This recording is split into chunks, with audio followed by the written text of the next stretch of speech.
Alright, hey everyone, welcome back to Mathelingual, and this week I'm going to tackle a few other things before we move on into algebraic inequalities, but that's in the next video. So these are just like different quotes I've been kind of trying to remember, like Shinumade Kiru until you die, live, or Akirame nakaru wa makite nai.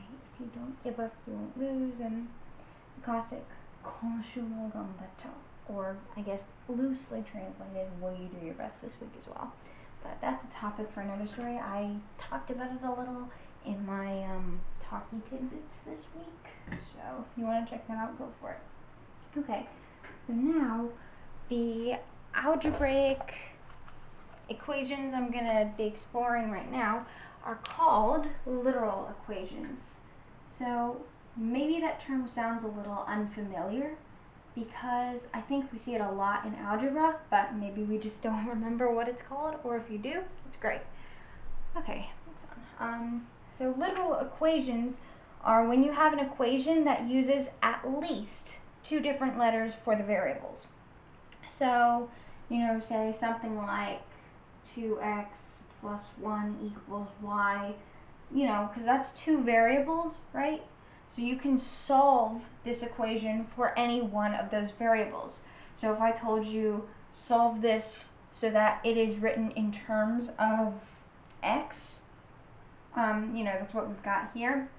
It's a variable y is written in terms of x, or if you wanted to solve it for x, you could also do that. This is a process like finding the inverse, especially when you get to graphing. It's pretty cool. But yeah, so that's basically the gist of it. You can solve for y or you can solve for x. So that's the gist of a literal equation. So I'm going to give you an example now, a real example. That was just one I just came up with on the spot because I wanted to kind of get in the idea that this is at least, okay, at least two variables, right? So you can solve one for the other, but specifically in this case, as we're going to see, there's going to be some cases where you can plug in any value and you're just going to get something else, right?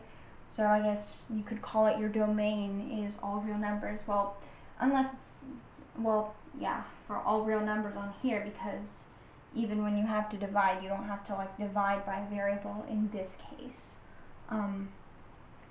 But okay, first example deals with temperature. So I'm sure you're probably familiar with Celsius and Fahrenheit, or at least you recognize the terms, the temperature. So this is the equation for Celsius and Fahrenheit, relating Celsius and Fahrenheit degrees. So C equals 5/9 times the difference F minus 32. So basically what this means is if you have a temperature in degrees Fahrenheit, you subtract 32, then you multiply that difference by 5/9 to get your equivalent temperature in degrees Celsius.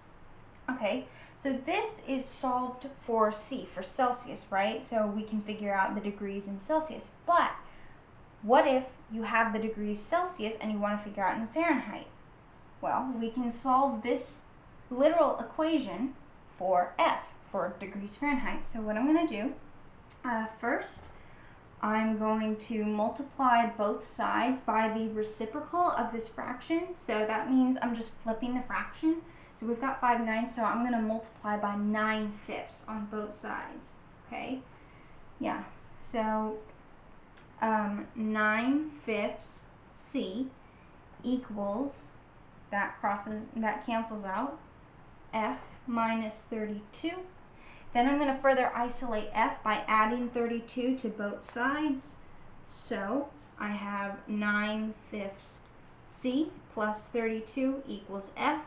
And by the symmetric property, I can just flip this over. So we have F equals 9/5 C plus 32. So what this means is now, if you have a temperature in degrees Celsius, you just multiply that by 9/5, add 32, and then you get your Fahrenheit equivalent, okay? Now, we can also do this similarly with degrees Celsius and degrees Celsius and Kelvin, because I guess they don't really say degrees with Kelvin, do they? Degrees Celsius, I guess technically. Degrees Celsius and Kelvin, okay? So, now, the example I had out of my algebra book gave the equation like this. Kelvin equals Celsius, oh, not equals, we don't need two equals, that is definitely not true. Okay, Kelvin equals Celsius plus 273. Technically that's right, but I just remember, I like to be a little bit more accurate. Technically it's 273.15, pretty sure. But in any case, so say you have a degree, temperature in degrees Celsius, and you want to find its equivalent in Kelvin. So you're just going to add 273.15. Now, what if we have a temperature in Kelvin and we want to convert it to Celsius? Well, this is like a one-step equation. All we're doing is subtracting that constant from both sides, and that gives us our equivalent equation. So Kelvin minus 273.15 equals C, or flipping it over, C equals K minus 273.15. So basically, if you have a temperature in Kelvin, now you just subtract this amount to get your Celsius equivalent. So these two, I think you could imagine, could be pretty useful, because let's say you started out with something in Kelvins, you could convert it to Celsius, and then you could convert that Celsius to Fahrenheit. Or maybe you started with Fahrenheit and you want to convert to Kelvin. Well, you could just use this original equation up here with the 5/9, not the 9/5, to get Celsius and then get Kelvins, right? So it's really a back and forth process.